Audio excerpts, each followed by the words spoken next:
On Thanksgiving morning, I woke to nothing. At 73, I've learned silence speaks volumes. This particular silence felt different. It felt like an accusation. It was wrong. I am an early riser. For decades. My body wakes me at 5:30. On Thanksgiving. Usually, even earlier. Like quiet anticipation for traditions. I'd imagine prepping the turkey. Peeling potatoes during the parade. And grandchildren's faces bright with the smell of pumpkin pie. Anticipation was once a comfort. But that morning, staring at the ceiling, something felt profoundly off. The house was too quiet. My knees protested as I sat up, reaching for my worn robe. Smelling faintly of lavender, I shuffled toward the door. Paused. Listening. Nothing. No little feet. No cartoons. No coffee brewing. Michael always made the first pot. Strong and hot. Just for me. I opened my door into a hallway bathed in soft, golden light. A light that usually warmed a home. But this morning, the warmth didn't reach me. The house felt hollow. A shell. Michael, I called, my voice small in the emptiness. Amanda. No answer. I walked down, peeking into the guest room. Beds made. Not slept in. The stuffed animals my grandchildren always brought were gone. My heart quickened. Not yet panic. Just confusion. Maybe an early store run. I told myself. Or parade preparations downtown. Yes. That had to be it. I clung to that thought. Descending the steep stairs, I held the railing, expecting a sound. A voice. But the house remained stubbornly silent. When I reached the kitchen, I stopped. The counters were clean. Too clean. No mixing bowls. No scattered ingredients. No organized chaos of a big meal. Everything was put away. Spotless. The coffee maker was cold. My eyes caught the driveway through the window. Both cars were gone. Michael's truck, the one I'd helped with the down payment. Amanda's SUV, which she'd insisted she needed for the kids. Both spaces were empty, and only oil stains remained. A cold dread began to settle. I turned from the window, my mind scrambling for an explanation. Michael wouldn't leave without telling me. Just yesterday, we'd discussed cooking times, grocery needs. Then I saw it, a folded piece of paper on the counter, held down by the little turkey magnet I'd bought years ago. My hands were strangely steady as I picked it up. The handwriting was Amanda's, neat, effortless. I read the words once, then again, then a third time, as if repetition might change them. Mom, please don't worry. We decided to spend Thanksgiving in Hawaii this year. You wouldn't have liked the flight. So, we thought it best to let you rest at home. Back in a week. Love. Amanda. The words stung with a casual cruelty. I stood holding that note. And to my surprise, I didn't cry. No burning throat. No tight chest. No tears. Instead, a profound calm settled over me. I read it again, focusing on the specific choices of words. We decided, not what we hoped, not what we asked. Just, we decided, and that part about the flight, you wouldn't have liked the flight, as if my comfort was their consideration, not their convenience, as if they knew my preferences better than I did. I placed the note back down, smoothed it carefully, then walked to the coffee maker. My hands moved automatically. Grounds. Water. Button. The machine gurgled to life, dripping steadily into the pot. The clock ticked. 6:15 a.m. On Thanksgiving Day, I poured my coffee, added cream, and sat at the kitchen table, facing the window. A cardinal landed on the bird feeder, bright red against the pale sky. It pecked, then flew away. I sipped my coffee slowly, letting the warmth spread. For the first time in a very long time, I allowed myself to think clearly, without the noise of obligation or expectation. Not what a good mother should feel, or how I should react to keep the peace. Just the truth. The truth was, I was alone in a house on Thanksgiving morning, drinking coffee I'd made myself. My son and his family had flown to Hawaii without a word. They left a note. No phone call. No invitation. Not even the decency of a face-to-face goodbye. A note.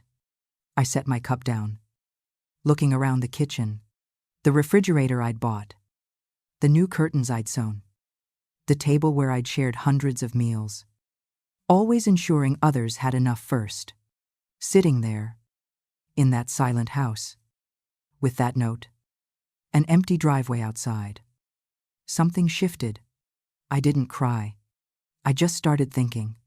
I began to see the carefully constructed illusion for what it was. My mind drifted back 3 years.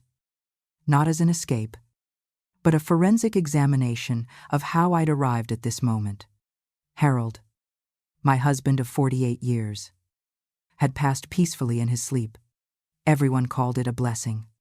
Perhaps. But his absence left a gaping hole. And our little house suddenly felt vast and empty. A few weeks after the funeral, Michael appeared. He called daily, stopped by with groceries. I was grateful at first. It felt good to be cared for. One evening, he sat me at my kitchen table. "Mom," he said, his voice gentle, "you shouldn't be alone.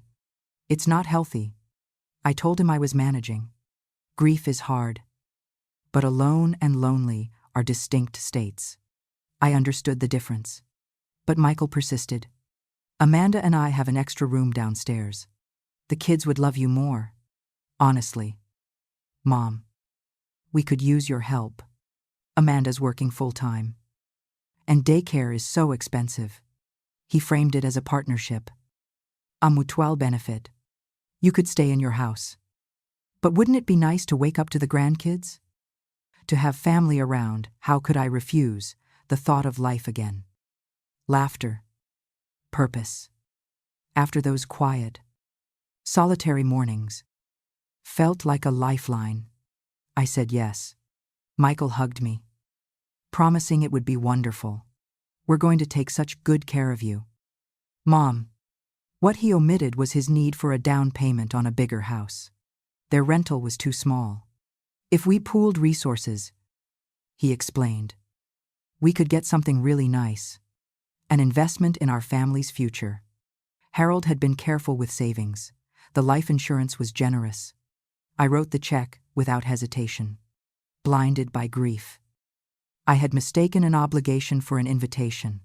I was just a widow yearning to feel needed again. The first few months were as promised. Grandchildren's giggles. Amanda is asking for recipe advice. Michael shares his day. I felt useful again. I took care of the kids. Packed lunches. Helped with homework. And read bedtime stories. When the washing machine broke, I bought a new one. When the electric bill became a struggle, I quietly took over the utilities. It felt good to ease their burdens. To be the kind of mother and grandmother who could fix things. They called me a blessing often. "You're such a blessing, Mom." I wore that word like a warm coat. But subtly, insidiously, things shifted. Requests became expectations. Gratitude became an assumption. When I suggested visiting my friend Dorothy, Amanda looked surprised. "But who will watch the kids?" When I mentioned being tired and skipping dinner, Michael was annoyed. "We were counting on you, Mom." That phrase became a recurring theme. I felt less like family, more like paid staff. But I told myself they were busy, stressed. Family helps family. This was the narrative I used to justify my diminishing self. Then, 6 months ago, the moment that should have shattered the illusion, I had a spring cold, lying down early. and my bedroom door was cracked. Amanda was on the phone in the hallway. I know, she vented, her voice tight. She means well, but she's so set in her ways. Everything has to be done her way. Sometimes it's just easier to work around her. A pause. Oh, we can't ask her to leave. Amanda continued. Michael would never forgive himself. Plus, she helps with so much. The bills, the kids. We'd be lost without her money. Honestly, her money, not her. Her money. A cold knot formed in my chest. She kept talking. Sometimes I just want my house back. You know what I mean? Like, it's nice having the help. But I miss having our own space. Our own space, as if I were intruding. As if this wasn't the house I'd helped buy. I lay still, staring at the ceiling. I didn't confront her. I didn't mention what I'd heard. If we pooled resources, he explained, we could get something really nice. An investment in our family's future. Harold had been careful with savings. The life insurance was generous. I wrote the check without hesitation, blinded by grief. I had mistaken an obligation for an invitation. I was just a widow yearning to feel needed again. The first few months were as promised. Grandchildren's giggles. Amanda is asking for recipe advice. Michael shares his day. I felt useful again. I was living in their space, cooking in their kitchen, raising their children. But with my money, my time, my energy, sitting at that kitchen table on Thanksgiving morning, holding my coffee and staring at that note. All those memories coalesced. A pattern I could no longer deny. I hadn't been invited for love. I'd been invited because I was useful. And the moment I became inconvenient, they cast me aside. I finished my coffee and stood. For 3 years, I'd convinced myself this was my home. It wasn't. It was their house. A house I'd paid for. Pretending to belong. As I rinsed my cup, placing it in the dish rack, a realization struck me. It should have scared me. But it didn't. I was done pretending. I picked up the note again, tracing Amanda's confident handwriting, probably written quickly, squeezed between swimsuit choices and excursion bookings. You wouldn't have liked the flight. That sentence, so casual, so certain, bothered me most. As if she knew me well enough to decide my pleasures without ever asking. Had I ever said I disliked flying Harold, and I flew to Arizona once? It was fine. But that wasn't the point. They'd made a choice, Hawaii. Thanksgiving week. And in all their excited planning beaches, resorts, luau's, they'd decided I simply didn't fit. I folded the note, set it down. My hands were steady, my mind clear. I walked through the living room, slippers shuffling on the hardwood floor I'd paid to have refinished last year. The morning light, stronger now, illuminated dust motes dancing in the air. I stopped at the 65-inch television Michael wanted for the Super Bowl. Amanda thought it extravagant. But when I offered it as a Christmas gift, it became perfect. I ran my hand along the cream-colored sofa. Modern, with clean lines. Firm cushions. Beautiful, but uncomfortable. Amanda saw it in a catalog. Fell in love. 3,000 yuan. I'd paid without blinking. The coffee table, end tables, lamps, and bookshelf all mine. I moved to the kitchen, opening cabinets, dishes, glasses. The copper pots Amanda admired, a birthday gift. The stainless steel refrigerator with French doors. Amanda's vision. My money. The washer and dryer. The patio furniture. The lawnmower. The router. Even the fancy blender Amanda used for her smoothies. All of it. I nay. They didn't ask directly. Not really. They mentioned needs. Expressed wishes. and commented on how nice it would be. And I'd stepped in, opened my wallet, solved the problem. Because I thought that was what love looked like. I walked back to my bedroom, sat on the edge of the bed, on my nightstand. A photograph of Harold, smiling, eyes crinkled. "What would you think about all this?" I asked for his picture softly. Harold was practical, generous, but clear-eyed.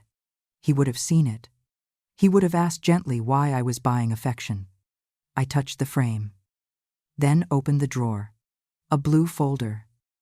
Elastic band closed. I was always organized: receipts, warranties, manuals. Harold used to tease me. "You keep track of everything," he'd say, amused. I pulled out the folder. Page after page of receipts. Every major purchase since moving in. My name clearly printed. Television, sofa, appliances, furniture. Even the cashier's check for the down payment on the house. My signature at the bottom. I flipped through them, not reading every word, just remembering. Each paper represented a moment I thought I was helping. Being a good mother, a valued family member. Now, they felt different. They felt like proof. I closed the folder, held its weight in my lap. "It's all mine anyway," I whispered to the empty room. The words surprised me. They weren't untrue. But saying them out loud made something tight inside my chest loosen. Just a fraction. I stood, pulling my phone from its charger. I didn't use it much, but I knew how to look things up. I typed slowly moving company near me. Several results. One had good reviews, family-owned. Professional? Respectful. I tapped the number. It rang 3 times. "Good morning. Prestige Moving Services. How can I help you?" A man's voice. Friendly. I took a breath. "Good morning. I need to schedule a move tomorrow, if possible." A brief pause. "Tomorrow, that's Thanksgiving." "Ma'am, we do work holidays. But there's an additional fee." "That's fine," I said, calm and certain. "I can pay whatever it costs." I heard clicking. "Can I get your name and address?" I gave him the information. Clearly. "And how much are we moving? Full house or just a few items?" I looked around my bedroom, then envisioned the living room, kitchen, and garage. "Quite a bit," I said. "I'll have a list ready for you when you arrive." "Perfect. We can have a crew there by 8 inches the morning." "Does that work?" "That works beautifully," I said. We finished the details. I hung up. The house was quiet, but the silence felt different now. Not empty. Not sad. Just waiting. I walked to my desk, pulled out a notepad and a pen. Items to move. I wrote. Then I began. Every single thing I'd ever paid for. I sat for hours. The blue folder open beside me. Pen moving steadily. It's funny how much you forget when you're not truly paying attention. But when you sit and really look, really remember, it all comes back. The television came first. I pictured Michael's face when I offered it for Christmas. He protested, said it was too much. But his eyes betrayed him. He desperately wanted it. Next, the sofa set. I remembered shopping with Amanda. She walked like a woman on a mission, testing pieces. When she found the one she loved, she turned to me, hopeful. It's beautiful, isn't it? It was, even if I never found it comfortable. I wrote it down, with the matching armchair, ottoman, and coffee table. The kitchen appliances took half a page. The refrigerator was Amanda's idea. The old one was outdated. Didn't match her vision. I suggested painting it. New handles. She pulled up pictures of sleek, modern models. Wouldn't it be wonderful, Mom? So I bought it. Had it delivered and installed as a surprise. the microwave, stand mixer, food processor, and Michael's espresso machine ordered online the next day after he mentioned it once. The blender. I remembered particularly well. Amanda had seen it at a friend's house. Talked about it for weeks. Top of the line. Commercial grade. 600美元. I bought it for her birthday. Wrapped it myself. She unwrapped it with genuine joy. "You're too good to me, Mom," she'd said, hugging me. Then, I felt warm. Now, writing it down, I felt something different. Not sadness, but stark recognition. The washer and dryer were next. Their old set broke a year ago. Michael was stressed about replacement costs, considering second-hand options, and talking about the laundromat. I told him not to worry. The new set wasn't second-hand, top of the line, with all the features Amanda admired at her sister's. "This is too much, Mom," Michael said. But he accepted them. Page after page of purchases. The lawnmower, patio furniture, and the grill Michael used every summer. The thing about giving is that it feels so good in the moment. You see loved ones light up, and you think, this is how I show I care. But there's a difference between giving freely and giving out of fear of what will happen if you stop. I'd crossed that line somewhere. I hadn't even noticed. By the utility bills, my hand cramped. I took over the electric bill 18 months ago. Michael mentioned it was higher than expected. Coffee table, end tables, lamps, and the bookshelf. The books could stay. By 9:30, the living room was empty, save for my chair. The space looked bigger. Walls bare. Floor indented where furniture had rested. Sunlight streamed in, illuminating dust motes. "Kitchen next," Jason asked, wiping sweat. "Yes, please." The refrigerator, microwave, and all small appliances. Oh, and a stand mixer in the pantry. Tyler's eyes widened at the full refrigerator.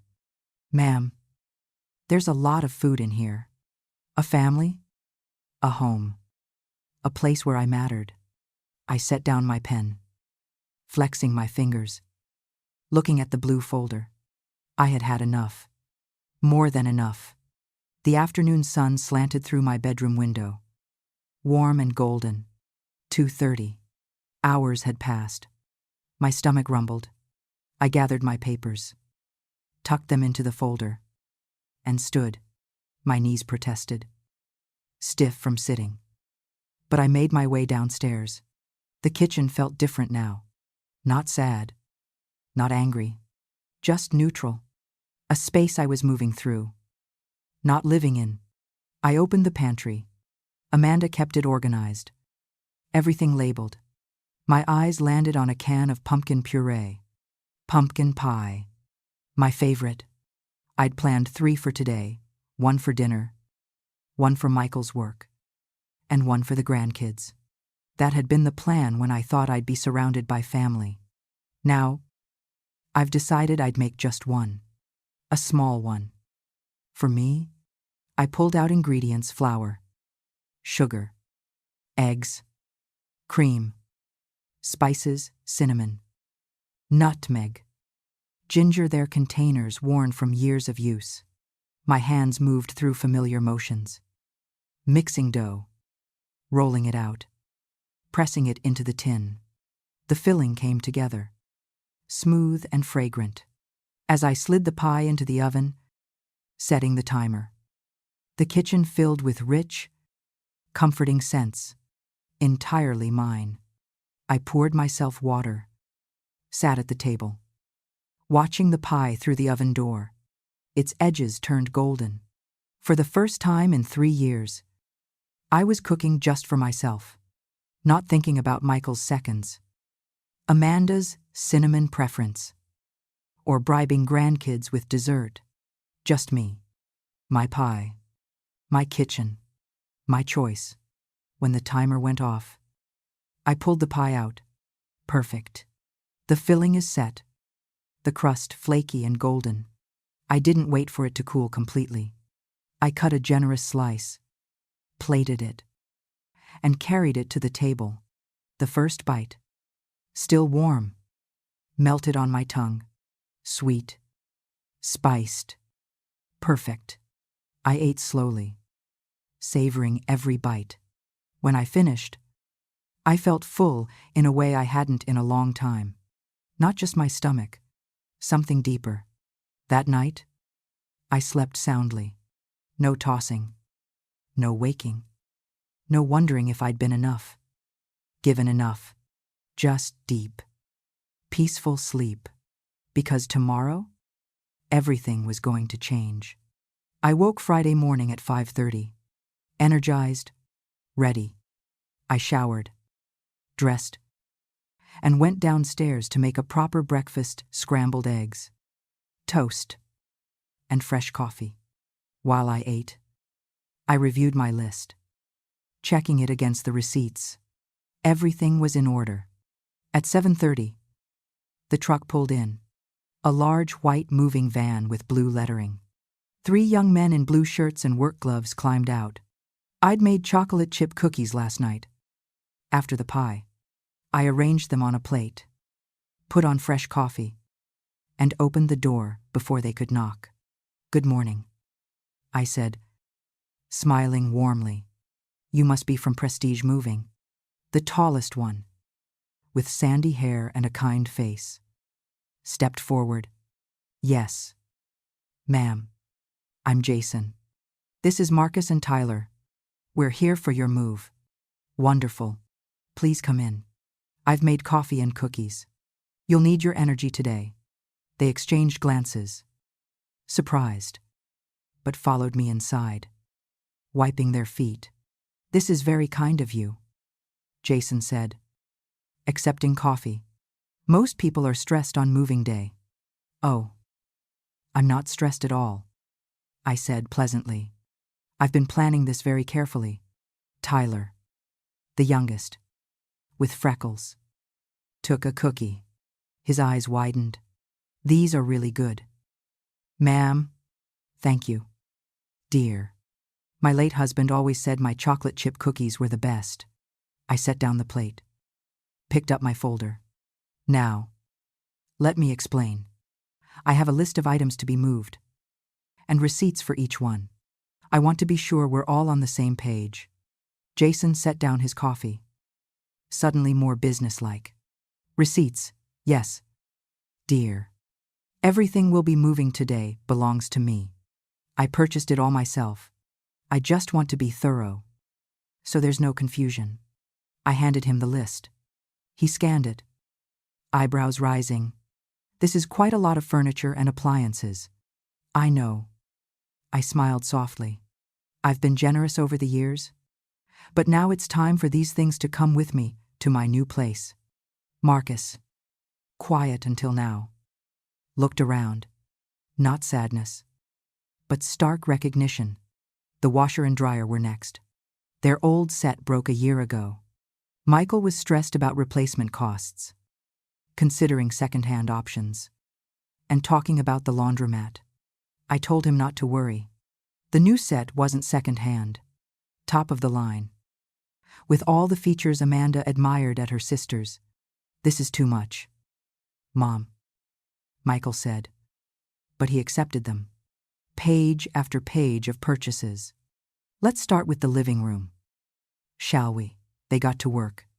I sat in the one chair I wasn't taking. Folder in my lap, Jason directed with quiet efficiency. The television was wrapped carefully, secured, cables disconnected, coiled, lifted onto a dolly, wheeled to the truck. Next, the sofa. All 3 maneuvered it through the doorway. On 3. 1, 2, 3. I watched, occasionally checking items off my list. Each piece disappearing felt like a long-held breath finally released. A family, a home, a place where I mattered. I set down my pen, flexing my fingers. looking at the blue folder. I had had enough. More than enough. The afternoon sun slanted through my bedroom window. Warm and golden. 2:30. Hours had passed. My stomach rumbled. I gathered my papers, tucked them into the folder, and stood. My knees protested, stiff from sitting. But I made my way downstairs. The kitchen felt different now. Not sad, not angry, just neutral. Let's start with the living room. Shall we? They got to work. I sat in the one chair I wasn't taking. Folder in my lap, Jason directed with quiet efficiency. The television was wrapped carefully. Secured. Cables disconnected. Coiled. Lifted onto a dolly. Wheeled to the truck. Next. The sofa. All three maneuvered it through the doorway. On 3. 1. 2. 3. I watched. Occasionally checking items off my list. Each piece disappearing felt like a long-held breath finally released. I made them stop for lunch. Sandwiches I'd prepared. They were grateful. "You're handling this really well," Jason said. "Most people get emotional. I'm not most people," I said simply. "And I'm not sad to leave. Sometimes you have to know when it's time to go." He nodded slowly. Understanding passed between us. By noon, the truck was packed. The house stood empty, echoing. Bare walls, bare floors, bare counters. Only its bones remained. I walked through each room one final time. Not goodbye. Just witnessing. This had been my home for 3 years, but never truly mine. In the kitchen, Amanda's note remained, held by the turkey magnet. I left it. Next to it, I placed the stack of bills that arrived that morning: electric, water, and internet. All in Michael's name now. I'd transferred the accounts. They'd figure it out eventually. Then, something that made me smile. I took my house keys off my ring, both copies, and set them beside the note and bills. From my purse, I pulled a spool of red ribbon. I tied the keys together with a neat bow. Bright and cheerful against the metal. A gift of sorts. Jason appeared. "We're all loaded up." "Ma'am." "Ready when you are." Just one moment. I looked around the kitchen one last time. Then I picked up my purse, tucked my folder under my arm, and walked toward the door. I didn't look back. Jason held the door. I stepped outside into the cool November air. The sky was clear, bright blue. I pulled the door closed behind me, hearing the lock click. Final. Complete. "Where to?" "Ma'am," Jason asked gently. I gave him the address of my new apartment, then climbed into my car. As I pulled out, I glanced in the rearview mirror. The house stood empty, waiting, like a theater after the show has ended. The moving truck pulled out behind me. Together, we drove towards something new, towards something mine. The Meadowbrook Senior Living Complex sat on a quiet street, maple trees lining it. Not fancy. A low brick building. Neat flower beds. I'd visited twice, making sure it felt right. It did. Patricia, the building manager, silver-haired with a warm smile. "Metma, my keys are ready. Welcome home. Mrs. Patterson. Unit 2B. Second floor. Elevator down the hall. My office is right here if you need anything. Thank you. Patricia. The movers should be arriving shortly." "Perfect. I'll make sure the service elevator is available." I rode up alone. The elevator humming. The doors opened to a clean hallway. Soft beach carpet. Unit 2B was the third door on the right. I slid the key into the lock, pushed the door open. The apartment was smaller, but it was mine. Completely, entirely mine. Sunlight poured through the living room windows, illuminating honey-colored wood floors. The kitchen was compact, functional, with white cabinets and newer appliances. 1 bedroom, 1 bathroom. A small balcony overlooking the courtyard.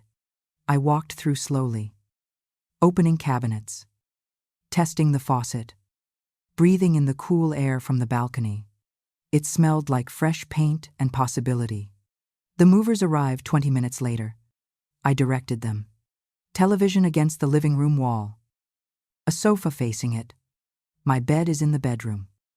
Dresser is opposite. Everything fit perfectly, like pieces of a puzzle, finally in their right places. Jason and his crew worked quickly.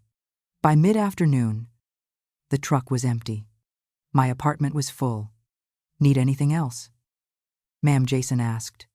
No. Dear, you've all been wonderful. Thank you. I tipped them generously, pressing cash into their hands despite their protests. They'd earned it. More than that, they'd been kind. In my experience, kindness deserves reward. After they left, I stood in the center of my living room and just breathed. Silence surrounded me. But it was different now. This wasn't an absence. This was peace. I started unpacking slowly. I hung Harold's photograph beside the television, where I could see his bright, joyful eyes from the sofa. It was taken at our 40th anniversary party, just 2 years before he passed. Well, Harold, I said softly to the picture, we're starting fresh. What do you think? Of course. He didn't answer, but I liked to think he'd be proud. I unpacked my dishes next, arranging them, my good china, everyday plates, and the mugs collected over the years. Each held a story. The teapot Harold gave me for our 25th anniversary went on the counter. White porcelain, delicate blue flowers. I rarely used it, but loved looking at it. Around fear. A knock. I opened it to an older woman, my age, with short white curls, bright blue eyes behind wire-rimmed glasses. She held a covered dish. Hello, she said cheerfully. I'm Ruth from 2D. Patricia mentioned you were moving in, and I thought you might appreciate something for dinner. Moving is exhausting. My throat tightened unexpectedly. That's so thoughtful. Please come in. She stepped inside. Oh, you've already got it feeling like home. That's a talent. Thank you. Coffee, I'd love some. We sat at my small kitchen table. Ruth told me about the building, book club Tuesdays, a garden plot, and movie night. It's a good group, she said. We look out for each other. But everyone respects privacy, too. A nice balance. That sounds perfect. She stayed for half an hour. By the time she left, I felt I'd made my first friend. That evening, I heated Ruth's chicken and rice casserole. Simple. Delicious. I ate it on my new sofa, watching the sunset. Orange, pink, and purple bled into the sky. Faint sounds from other apartments reached me. Televisions. Laughter. The ordinary sounds of lives being lived. But in my space, everything was quiet. I washed my dish, dried it, and put it away. I made tea in Harold's teapot, carried it to the balcony. The courtyard was peaceful, benches around a small fountain, Christmas lights strung in trees. Not yet on. The air was cool, perfect for tea. My phone, on the kitchen counter, began to buzz. A persistent vibration. Once, twice, 3 times. It stopped, then started again. I took another sip of tea, watching a bird land on the fountain. The phone kept buzzing. I smiled to myself. Serene. Unbothered. I turned my attention back to the sky. Whatever it was, it could wait. For the first time in 3 years, I was exactly where I wanted to be, doing exactly what I wanted. Nothing would disturb this moment. 5 days. That's how long my peace lasted. I'd settled in. I found my rhythm. Morning coffee on the balcony. Afternoon walks. Evening tea with books. Ruth stopped by twice. I'd met a few neighbors. Friendly. Not intrusive. Exactly the balance I needed.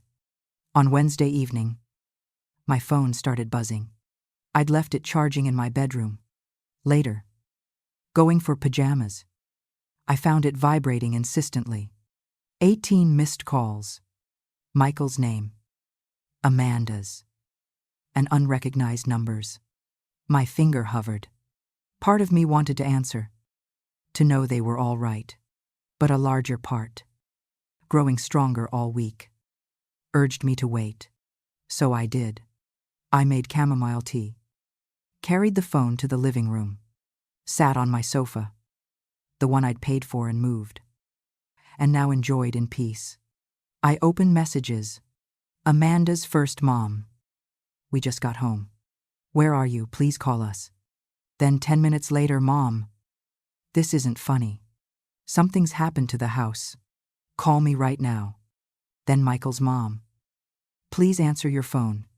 The house was robbed. Everything's gone. We need to talk to you immediately. Mom. I'm worried. Where are you? I sipped my tea slowly. Reading with calm detachment. 7 voicemails.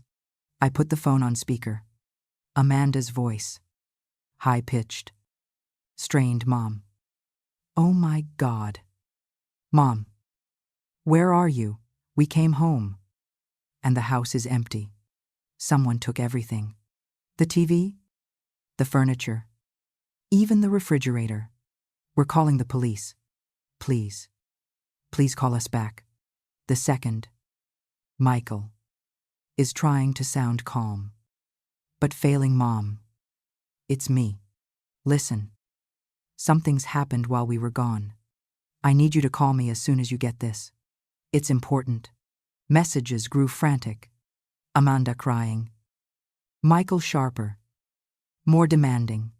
Asking where I was. If I was safe. What I knew. I finished my tea.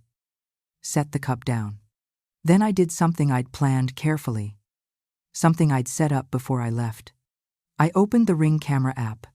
Michael installed it 2 years ago. He'd added me to the account to check on things. I'd never removed my access. The feed was active. I scrolled back to their arrival. Timestamp 3:42 p.m. I pressed play. The video showed the front door opening. Amanda first. Rolling a suitcase. Face glowing with a tan. Laughing. Turning back to Michael, who followed with the kids. Happy.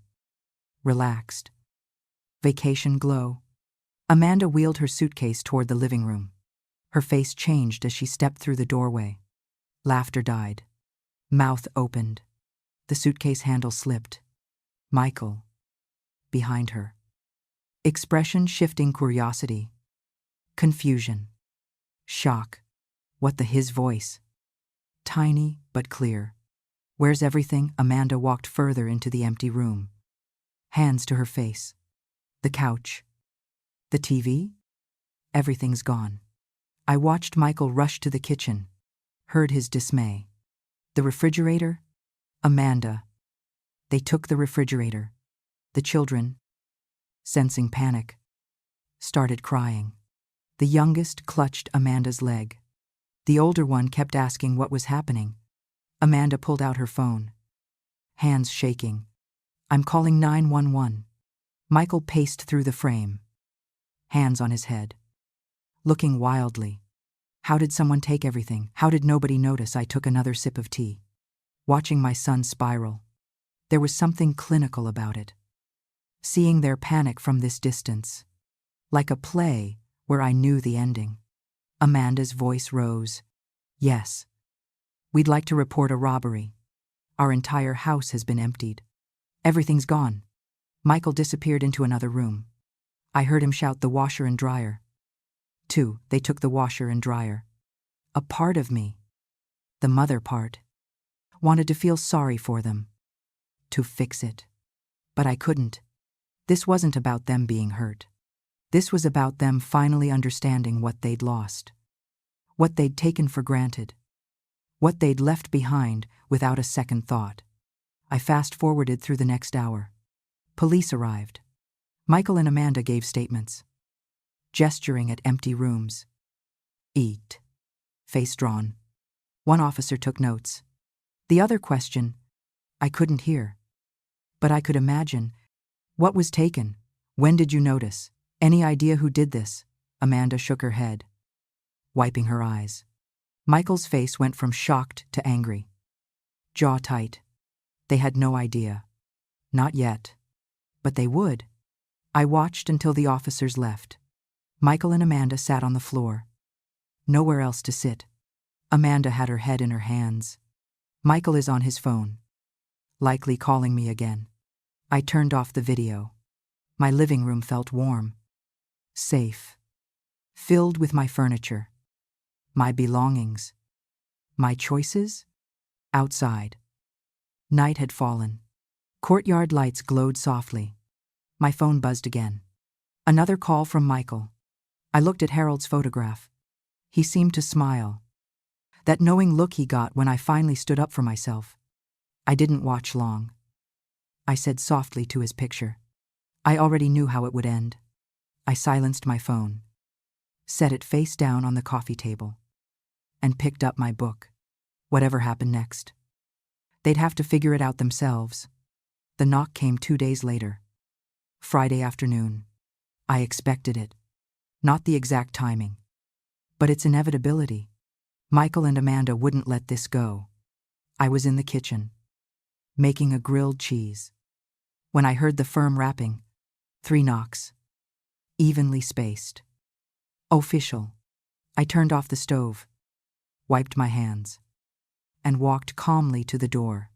Through the peephole, 2 police officers, one young, dark-haired, earnest, the other, older, gray at his temples, a face that had seen everything. I opened the door, smiled pleasantly. Good afternoon. Officers, how can I help you? The younger one spoke first. Good afternoon. Ma'am, are you Mrs. Margaret Patterson? I am. Ma'am. We're here regarding a report filed by your son, Michael Wright. He claims there's been a theft at his residence, and he suggested you might have information about it. Oh, I see. Well, please come in. Can I offer you some coffee? I just made a fresh pot. They exchanged a glance. The older officer smiled slightly. That would be nice. Thank you. I led them into my living room, gesturing to the sofa. My hands were perfectly steady as I prepared 2 cups, adding cream and sugar, and placing them on a small tray with Ruth's cookies. When I returned, they were looking around my apartment furniture, television, the general coziness. I set the tray on the coffee table, settled into my armchair. Please help yourselves. The younger officer accepted a cup. Thank you. Ma'am, this is very kind. Not at all. Now, you mentioned my son filed a report. The older officer leaned forward. Yes. Ma'am. He and his wife returned from a trip to find their home cleared out. Furniture, appliances, electronics. They believe you might know something. I nodded slowly, considering. I see. Well, officers, I can certainly help clear this up. Would you like to see my receipts? The younger one blinked. Your receipts, yes. Dear. For all the items in question, I stood, walked to my desk, and retrieved the blue folder, returned and handed it to the older officer. Everything's in there. Every purchase. Every payment. You'll see my name on each one. He opened the folder, flipping pages. His partner leaned over. Their expressions shifted from curious to understanding. The older officer read aloud, 65-inch television purchased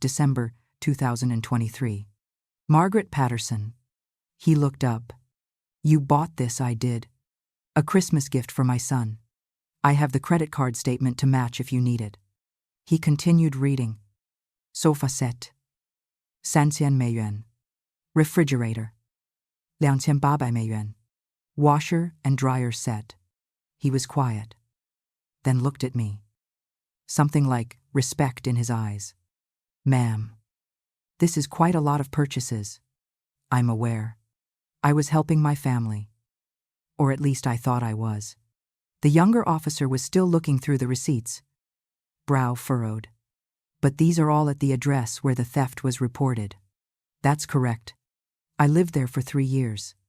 I purchased those items while living there. With my own money. And I have proof of every transaction. I paused. Sipping coffee. When I decided to move out, I took what belonged to me. The older officer closed the folder carefully. Set it on his lap. Ma'am. If you don't mind me asking. Why the sudden move? I looked at him directly. My voice calm and clear. I woke up on Thanksgiving morning to an empty house. My son. His wife.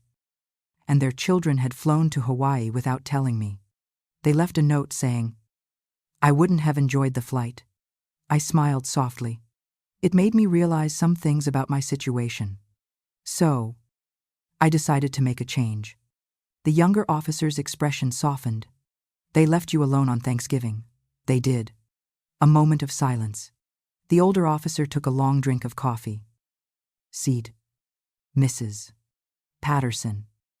He said gently. I don't see any crime here. Everything in this folder shows that you legally purchased these items. You have every right to take your own property. That's what I thought. But I wanted to be sure. I didn't want any misunderstandings. The younger one was still processing. But your son thinks his house was robbed. I imagine he does. But I didn't rob anyone. I simply removed my belongings from a home I was no longer living in. I gestured around my apartment. As you can see. Everything's here in my new place where it belongs. The older officer stood. His partner followed. Well, ma'am, I think we have everything we need. Your documentation is thorough. He handed the folder back. I appreciate the coffee and your time. Of course. I'm sorry you had to make the trip for a family matter rather than a criminal one. It happens more often than you'd think. He pulled out a business card. If you have any trouble, any harassment from your family, you call me directly. All right, thank you. Officer, that's very kind. I walked them to the door. As they stepped into the hallway, I heard voices from the elevator. Raised voices. Growing louder. Michael and Amanda. They must have followed the police. The elevator doors opened. They rushed out, spotting the officers immediately. Amanda's face was red. Her voice sharp. Officers? Did you talk to her? Did she tell you what she did? Michael was right behind her. Dark expression. She stole from us. She emptied our entire house. The older officer calmly held up his hand. Mr. Right. Mrs. Right. We've reviewed the situation. Your mother has receipts proving she purchased everything that was removed from your home. She broke no laws. Amanda's mouth fell open. But that's our furniture. Our appliances. Everything in this folder shows that you legally purchased these items. You have every right to take your own property. That's what I thought. But I wanted to be sure. I didn't want any misunderstandings. The younger one was still processing. But your son thinks his house was robbed. I imagine he does. But I didn't rob anyone. I simply removed my belongings from a home I was no longer living in. I gestured around my apartment. The younger officer spoke. Folks, I suggest you try to work this out as a family. From a legal standpoint, the case is closed. The officers moved toward the elevator, leaving Michael and Amanda standing in the hallway, staring at me. For a long moment, nobody spoke. Then I stepped back into my apartment. I hope you enjoyed Hawaii, I said softly. and closed the door. The letter arrived 3 weeks later. Certified mail. I signed for it, thanked the postal worker, and carried it inside. Official looking. County courthouse address. I set it on my kitchen table, made tea, then opened it. A summons to small claims court. Michael and Amanda were suing me for emotional damages, claiming undue stress and financial hardship. 1,200,000 美元. I read it twice, set it beside my teacup. Ruth knocked an hour later, catching me watering balcony plants. You look troubled, she said when I let her in. Everything all right? I showed her the letter. She read it, eyebrows rising. Officers? Did you talk to her? Did she tell you what she did? Michael was right behind her. Dark expression. She stole from us. She emptied our entire house. The older officer calmly held up his hand. Mr. Right. Mrs. Right. We've reviewed the situation. Your mother has receipts proving she purchased everything that was removed from your home. She broke no laws. Amanda's mouth fell open. But that's our furniture. Our appliances. My nicest coat. Charcoal with pearl buttons. Harold loved. A simple dress. Comfortable shoes. Small purse with the blue folder tucked inside. In the mirror, I saw a woman calm. Ready. Not angry. Not anxious. Just certain. The courthouse was downtown. Brick. Tall windows. Stone steps to heavy wooden doors. I arrived 15 minutes early. The hallway was busy. Lawyers. Nervous individuals whispering. The air smelled of floor polish and old wood. I found a bench near the door. Sat. Hands folded over my purse. 10 minutes later, Michael and Amanda arrived. Amanda in a navy suit. Hair severely pulled back. Careful makeup. Dressed to impress. To appear wronged. Michael in slacks. Button down. Tie slightly crooked. His face flushed. They saw me immediately. Amanda's jaw tightened. Michael looked away. They sat on the opposite side. Not speaking to me. Barely to each other. The tension was thick. I remained still. Unbothered. My nicest coat. Charcoal with pearl buttons. Harold loved. A simple dress. Comfortable shoes. Small purse with the blue folder tucked inside. In the mirror, I saw a woman calm. Ready. Not angry. Not anxious. Just certain. The courthouse was downtown. Brick. Tall windows. Stone steps to heavy wooden doors. I arrived 15 minutes early. The hallway was busy. Lawyers. Nervous individuals whispering. The air smelled of floor polish and old wood. You're the plaintiffs. Please state your case. Amanda spoke first. Voice tight. Controlled. Your Honor. My mother-in-law removed property from our home without our knowledge or permission. While she claims she purchased these items, they were part of our household. We relied on them daily. Her actions caused severe emotional distress and financial hardship. We had to replace essential appliances, furniture, everything. It's been devastating. The judge nodded. Writing. And you're seeking damages for this distress, yes. Your Honor. 1,200,000美元. I see. He turned to me. Mrs. Patterson. How do you respond? I stood. Voice steady. Respectful. Your Honor. I don't dispute removing those items. But I do dispute that I had no right. Everything I took, I purchased with my own money. I have documentation for each item. I opened my folder. Approached the bench. The bailiff passed it to the judge. He opened it. Began reading. The courtroom fell silent. Pages turning. I watched his face. Neutral to thoughtful. Then something like sympathy. He read for what felt like a long time. Finally, He looked up. Mrs. Patterson. These receipts are very thorough. Thank you. Your Honor. I've always believed in keeping good records. He turned to Michael and Amanda. Mr. and Mrs. Right. I'm looking at receipts here that clearly show your mother purchased a television, furniture, appliances, and various other items. Her name is on every single one. He paused. Can you provide any documentation showing that you purchased these items? Michael shifted uncomfortably. We lived with them. They were in our house. But did you pay for them? Silence. Amanda spoke up, voice rising. She was living with us. She was helping with the household. Those purchases were contributions to our shared living situation. That may be how you interpreted it. Ma'am? But legally, whoever purchases an item owns it. Mrs. Patterson has clear proof of ownership. He closed the folder. Furthermore, emotional distress claims require substantial evidence of harm.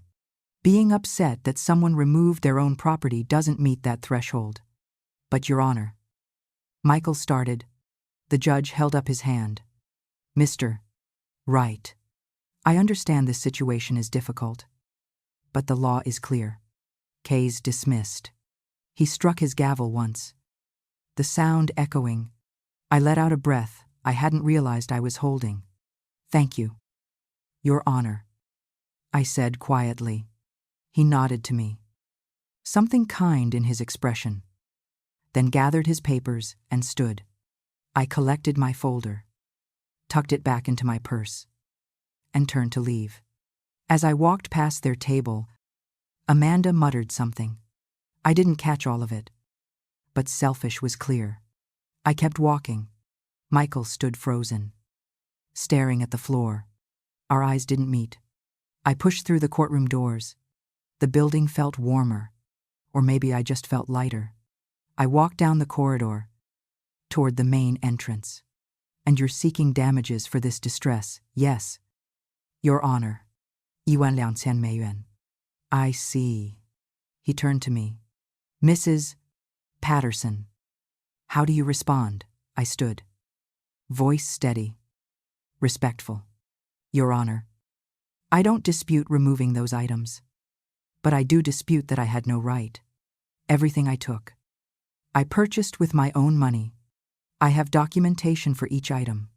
I opened my folder, approached the bench. The bailiff passed it to the judge. He opened it, began reading. The courtroom fell silent, pages turning. He closed the folder. Furthermore, emotional distress claims require substantial evidence of harm. Being upset that someone removed their own property doesn't meet that threshold. But Your Honor. Michael started. The judge held up his hand. Mr. Right. I understand this situation is difficult. But the law is clear. Case dismissed. He struck his gavel once. The sound echoing. I let out a breath I hadn't realized I was holding. Thank you. Your Honor. I said quietly. Fresh flowers from the farmer's market. The silence I'd been so afraid of never felt empty. It felt full. Too rich. Mine.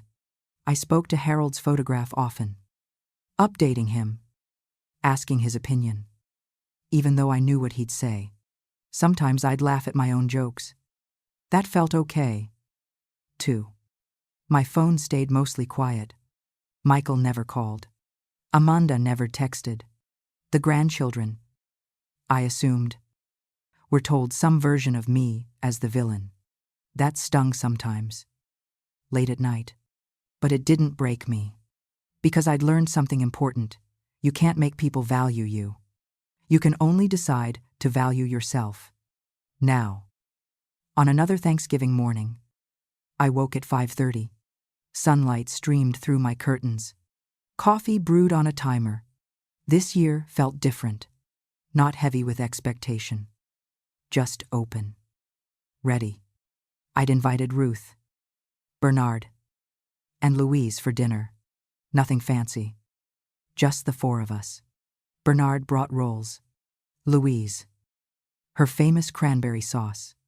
I handled the turkey. Smaller than any I'd made, but perfect for our group. I moved through morning preparations with ease. Turkey in the oven. Potatoes bubbling. I set my small table with the good china. Pieces from my mother. Then me. Never anyone else. 4 plates. 4 napkins. 4 glasses.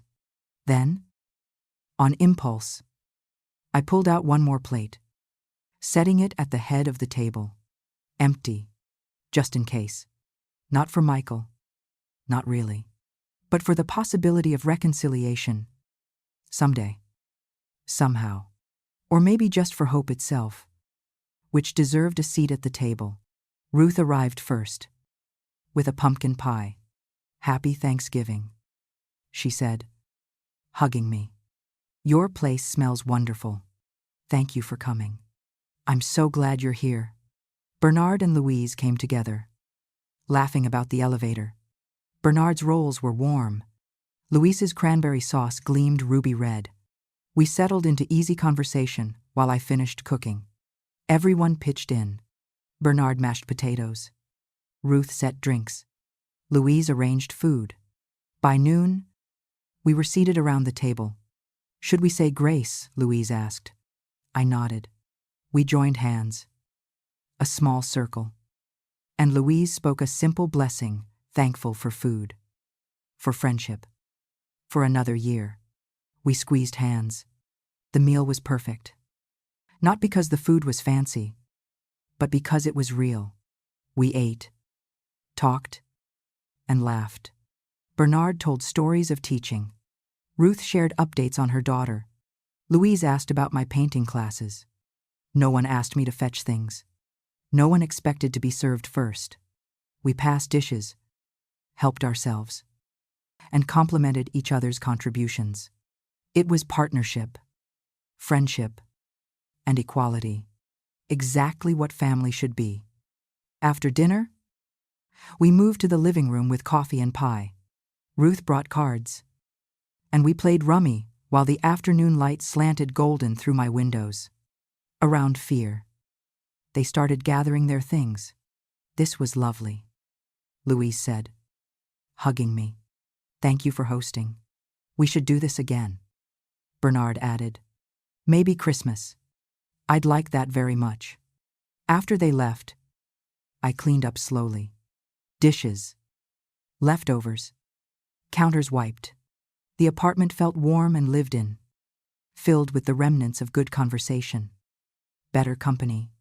I made tea, carried it to the balcony. The air was cool, comfortable with my cardigan. The sun set, painting the sky orange and gold. In the courtyard, someone had turned on the fountain. Water trickled softly. I thought about last Thanksgiving, waking to that empty house, finding that note. The shock and hurt that cut deep. Then, what came after the quiet decision? The careful planning. The moment I took my life back with both hands. Was I sad about losing Michael? Yes. Sometimes. He was still my son. That bond didn't just disappear. But was I sad about how things turned out? No. Here, in this small apartment, with my own furniture, my own choices, my own peace, I'd found something I'd been missing for years. Myself. The woman I'd been before I started shrinking to fit other people's expectations. The woman Harold had fallen in love with, who knew her own mind, unafraid to stand in her truth. She'd been buried under years of trying to be needed, useful, trying to buy love with money, time, endless sacrifice. But she hadn't disappeared. She'd just been waiting. My phone, on the table, stayed silent. No calls, no texts, no demands or expectations, just silence. And in that silence, I heard something I'd been missing. My own voice, telling me I was enough, telling me I deserved peace, telling me that walking away from people who didn't value me wasn't cruel. It was necessary. The sky deepened to purple. Stars appeared. I finished my tea, went inside, and closed the balcony door softly. Official looking. County courthouse address. I set it on my kitchen table. Made tea. Then opened it. A summons to small claims court. Michael and Amanda were suing me for emotional damages, claiming undue stress and financial hardship. Yuan 2,000 美元. I read it twice. Set it beside my teacup. Ruth knocked an hour later, catching me watering balcony plants. You look troubled, she said when I let her in. Everything all right, I showed her the letter. She read it, eyebrows rising. Before bed? I stood before Harold's photograph. We did all right today, I told him softly. I think you would have liked Bernard. He reminds me of you. In the photograph. Harold smiled. His eternal smile. I climbed into bed, pulled the covers up, feeling the familiar comfort of my own space, my own choices, my own peace. They'd left me behind that Thanksgiving morning, thinking I'd stay small, quiet, grateful for scraps of attention. But I'd learned something they never expected. Silence isn't weakness. Sometimes silence is how you find your strength. Sometimes silence is how you take back your life. Sometimes the bravest thing you can do is walk away from people who don't see your worth and build a life where you finally see it yourself. I closed my eyes, drifting into sleep, surrounded by peace I'd earned. Every bill in my name, every item I used, was purchased by me. Every morning, a gift instead of an obligation. This was my life now, and it was beautiful.